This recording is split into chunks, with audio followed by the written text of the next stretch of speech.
Like, I do consider you a successful person in the new definition of like trying to build your own path and also share your path with us, which has created an impact on my own path as well.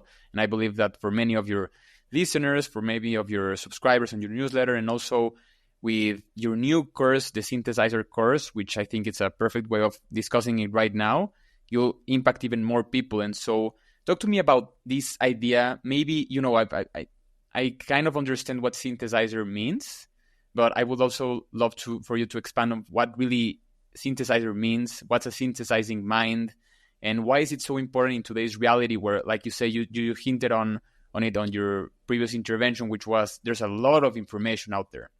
There's a ton of information. We've never had so many access to so many minds, so many facts about their lives, about the universe, about reality. But at the same time, we can't really make a ton of sense of it. And that in itself has sparked also like a meaning crisis in a lot of people because there's so much out there and there's so little to make sense of it. We don't have the skill sets. And so with that, I think your course comes into mind, which is synthesizing. But please, Kyle, let me not spoil your ideas, please.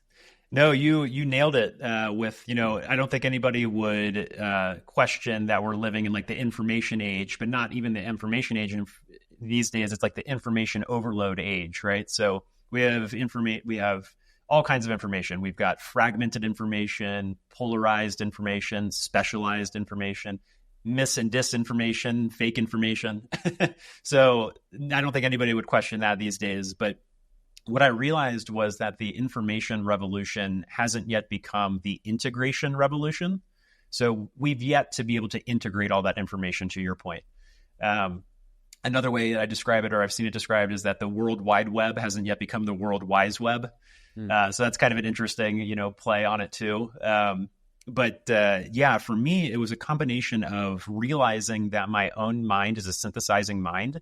And again, this was not something that I had the words for when I first started out and was on this journey.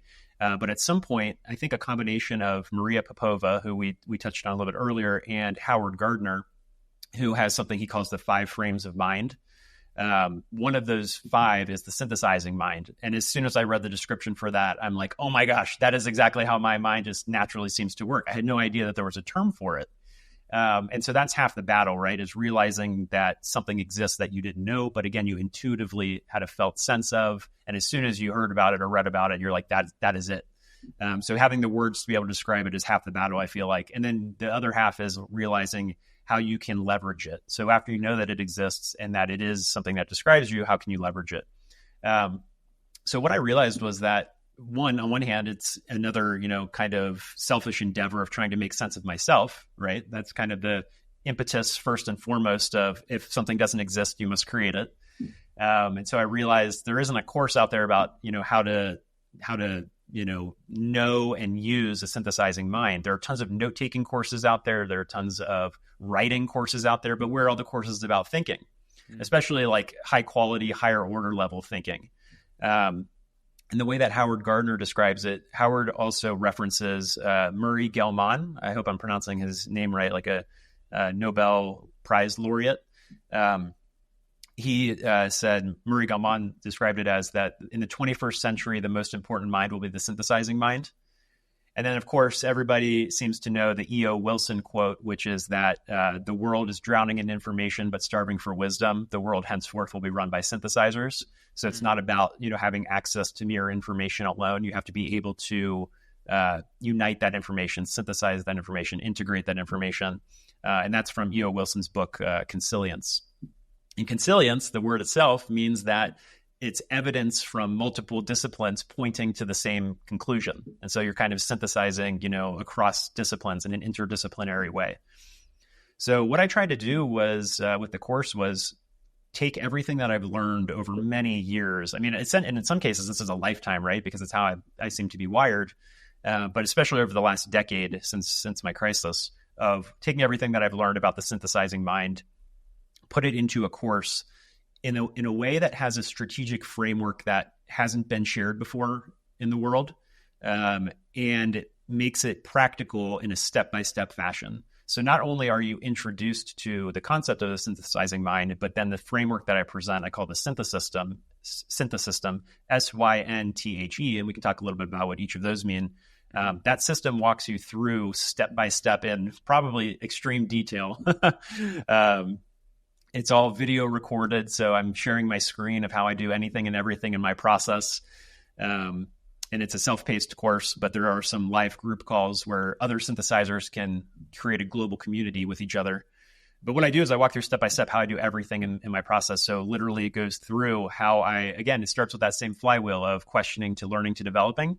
And so within that, you go through introspecting and inquiring, not only about yourself, but about just, what questions are most alive for you.